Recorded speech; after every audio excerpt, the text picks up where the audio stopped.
Hello students, this is your lecture number 18 of Manufacturing Technology in which we study about general purpose machine tools. Machine tools के बारे में study करेंगे। General purpose machine tools कौन कौन से होते हैं, उनके क्या क्या यूज होते हैं, उन सब के बारे में स्टडी करेंगे डिटेल। ओके, तो हम अभी स्टार्ट करते हैं। General purpose machine tools for common use. तो जनरल पर्पस मशीन टूल्स की अगर हम बात करें तो बेसिक मशीन टूल्स जो है वो है लेथ। लेथ पे आप लोग जानते हो हम टर्निंग कर सकते हैं, फिशिंग कर सकते हैं, थ्रेडिंग कर सकते हैं और भी बहुत सारे ऑपरेशन है। लेकिन लेथ का जो पर्पज है, जिस पर्पज से यूज किया जाता है लेथ को, वो बस यही पर्पज है। बाकी हम उसमें यूज तो हम स्लॉटिंग के लिए भी कर सकते हैं और भी ड्रिलिंग के लिए भी हम लेथ को यूज कर सकते हैं। दूसरा ड्रिलिंग मशीन का बेसिकली यूज किया जाता है ड्रिल करने के लिए, बोरिंग करने के लिए और रीमिंग करने के लिए। इन सब प्रोसेस के लिए हम ड्रिल मशीन का यूज कर सकते हैं। शेपिंग मशीन, कोई भी शेप में किसी भी मटेरियल को कट करने के लिए, स्लॉट देने के लिए शेपिंग मशीन हम यूज कर सकते हैं। प्लेनिंग मशीन, सरफेस को प्लेन करने के लिए हम प्लेनिंग मशीन का यूज करते हैं। उसके बाद स्लॉटिंग मशीन, जैसे शेपिंग मशीन में किसी भी पर्टिकुलर शेप को कट किया जा सकता है बीच में, ऐसे ही स्लॉट देने के लिए किसी भी मटेरियल के अंदर उसमें स्लॉटिंग मशीन का यूज किया जाता है। उसके बाद मिलिंग मशीन में हम मटेरियल रिमूव करते हैं। Multi point cutting tools use किए जाते हैं मिलिंग मशीन में। उसके बाद है boring machine. Again drilling machine की तरह ही बोरिंग मशीन का यूज किया जाता है। उसमें हम बस ड्रिल को हाई करने के लिए, ड्रिल की डायमीटर बढ़ाने के लिए, जो होल है उसकी डायमीटर को इंक्रीज करने के लिए, बढ़ाने के लिए हम उसको यूज करते हैं। Next is hobbing machine, gear shaping machine. Hobbing, gear shaping, ये सारी गियर की हुई बनाने के लिए इन मशीनों का यूज किया जाता है। Broaching machine, grinding machine. Grinding machine जो यूज की जाती है वो कट कम क्वांटिटी में करती है, लेकिन उसका सरफेस फिनिश बहुत अच्छा होता है और वो बहुत हार्ड मटेरियल जो होते हैं जिनको मशीन करना मुश्किल होता है, उनको भी ग्राइंड किया जा सकता है। Each one of the machine tool mentioned above can be further classified into several type. अब हर मशीन को अलग अलग तरह से हम डिफाइन कर सकते हैं। तो सबसे पहले हम लेथ को लेके चलते हैं, हम लेथ को डिफाइन करेंगे, लेथ के बारे में पढ़ेंगे डिटेल। ओके, तो lathe are very versatile of wide use and are classified according to several aspects. तो अकॉर्डिंग टू कॉन्फ़िगरेशन के हिसाब से अगर हम बात करें तो हॉरिजॉन्टल लेथ हो सकती है और वर्टिकल लेथ हो सकती है। हॉरिजॉन्टल लेथ में जो चक होगा, जो हमारा वर्कपीस लगेगा, उसकी पोजीशन हॉरिजॉन्टल होगी। और वर्टिकल लेथ में जो हमारा वर्कपीस लगेगा, उसकी जो पोजीशन होगी वो वर्टिकल होगी। यानी कि जो हमारा टूल आएगा, टूल वो वर्टिकल डायरेक्शन में मूव करेगा और हॉरिजॉन्टल लेथ में टूल हॉरिजॉन्टल डायरेक्शन में मूव करेगा। ठीक है, तो हॉरिजॉन्टल और वर्टिकल दोनों हो गई। According to the purpose of use, purpose of use के हिसाब से जनरल पर्पस के लिए very versatile, where almost are possible all possible types of operation are carried out on wide range shape and material jobs. Example central lathe, जो हम use करते हैं हमारी वर्कशॉप में, जो अवेलेबल है इजीली, वो सेंट्रल लेथ होती है। उसके बाद है सिंगल पर्पस। सिंगल पर्पस के लिए क्या होती है? Only one, occasionally two type of operation is done on the limited range of size and materials of the job. Example, fishing lathe, roll turning lathe. Okay.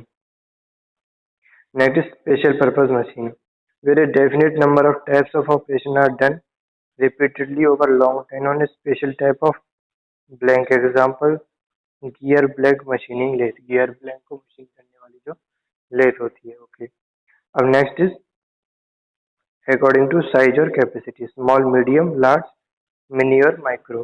Small में क्या होता है? In such light duty lathes up to 1.1 kilowatt, only small and medium size jobs of generally soft and easily machine materials are machine. ठीक है, ये small में हो गई, इसमें पावर भी कम होती है और उसमें स्पेस भी कम होता है, साइज भी कम होता है इसका। Medium, these leads are power nearly up to 11 kilowatt, are most versatile and commonly used. Okay. Next is large. Large क्या होती है? हैवी ड्यूटी होती है। नेक्स्ट इज मिनी और micro lathe. These are tiny table top lathes used for extremely small size jobs and precision work. Example, okay, तो बहुत ज्यादा precision के लिए यूज किया जाता है। एग्जांपल है इसका switch type automatic lathe. Okay, according to the degree of automation. Degree of automation के लिए क्या है कि नॉन ऑटोमेटिक, उसमें सारा काम क्या है उसको करना पड़ता है, जो भी ऑपरेटर होता है। Almost all the handling operation are done manually, example है सेंट्रल लेथ। सेकंड है semi automatic, nearly half of the handling operation irrespective of the processing operation are done automatically and rest manual operations। ठीक है, तो कुछ operations manual करने होते हैं और कुछ चीजें ऑटोमेटिक होती हैं। Next is automatic, almost all the handling operation and obviously all the processing operation are done automatically, example single spindle automatic lathe according to the type of automation। वो था पिछले ऊपर वाला था according to the degree of automation या type of automation. अब automation दो तरह के होते हैं, फिक्स्ड ऑटोमेशन होता है, एक फ्लेक्सिबल ऑटोमेशन। फिक्स्ड ऑटोमेशन होता है कि उसमें सिर्फ एक ही तरह की ये चीजें हमने डिफाइन कर दी, वही की जा सकती हैं। दूसरा होता है फ्लेक्सिबल। फ्लेक्सिबल में क्या होता है, हम कभी भी जो ऑटोमेशन है उसकी प्रोग्रामिंग को चेंज करके अलग तरह का प्रोसेस बना सकते हैं। तो conventional example single spindle automatic, switch type automatic lathe. और फ्लेक्सिबल में होता है modern CNC lathe turning centers। ओके, according to configuration of job, bar type, bar type यानी कि cylinder rod like jobs being held in collets. Chucking types, disc type jobs being held in chuck, जो chuck में है hold की जाती है। ठीक है, हाउसिंग टाइप। अब हाउसिंग टाइप में क्या होता है, odd shape jobs being held in face plate. Okay, according to the precision, precision के हिसाब से क्या होता है, ऑर्डिनरी होती हैं और एक दूसरी होती है precise lathe. This sophisticated lathe meant for high accuracy and finish and are relatively more expensive according to number of spindles। single spindle common, multi spindle 2 4 6 8। such uncommon lathes are suitably used for fast and mass production and small size and simple shaped jobs। अब next is kinematic system and working principle of lathe। Almost the various types of lathe, central lathe are the most versatile and commonly used lathe। अब देखो ये diagram है, इसमें इसके साथ एक एक पार्ट को आपको दिखाया गया है। जैसे लेथ बेड है, ये नट है इसके इधर की तरफ लगी हुई, ये लीड स्क्रू है, ये फीड गियर बॉक्स है, यहाँ से गियर बॉक्स से ऊपर की तरफ ये कनेक्टेड है, वहां से फिर पावर आ रही है, यहाँ गियर है, स्पिंडल है, सारी चीजें, टेल रेस है, हेड रेस है, दोनों की टूल पोस्ट है, टूल को मूव करवाया जाता है अलग अलग तरह से। Okay, for machining in machining tool the job and the cutting tool need to be removed relative to each other। Okay, so next is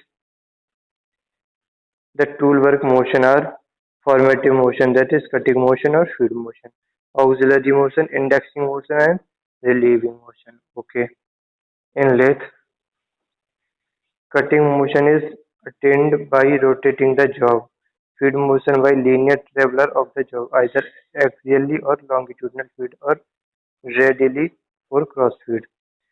Okay,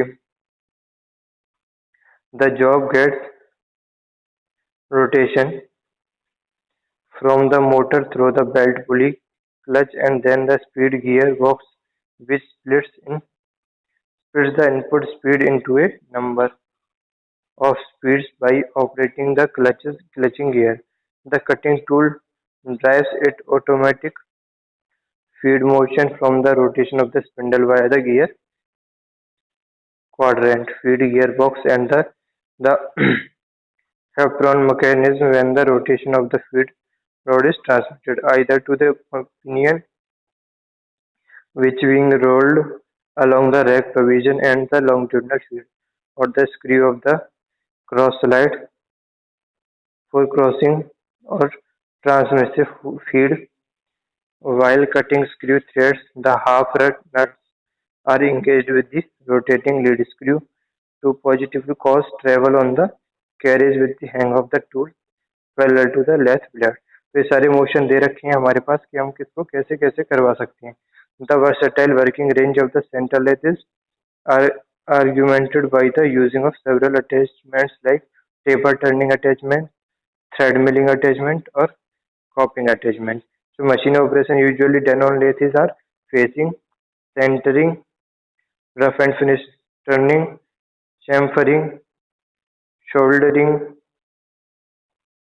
grooving, recessing. Okay. So axial drilling and reaming by holding the cutting tool in the tailstock barrel. Taper turning by offsetting the tailstock, swinging the compound slide using form tool with taper over short length. Using taper turning attachment is available. Combining longitudinal feed and the cross feed if feasible. और boring की जाती है internal turning straight और taper दोनों तरह से होती है forming external and internal cutting helical threads external and internal parting off and knurling okay grinding both external and internal by mounting a grinding attachment of the saddle coping profile by using hydraulic coping attachment okay so this is all about lathe machine आगे हम अगली machines के बारे में पढ़ेंगे okay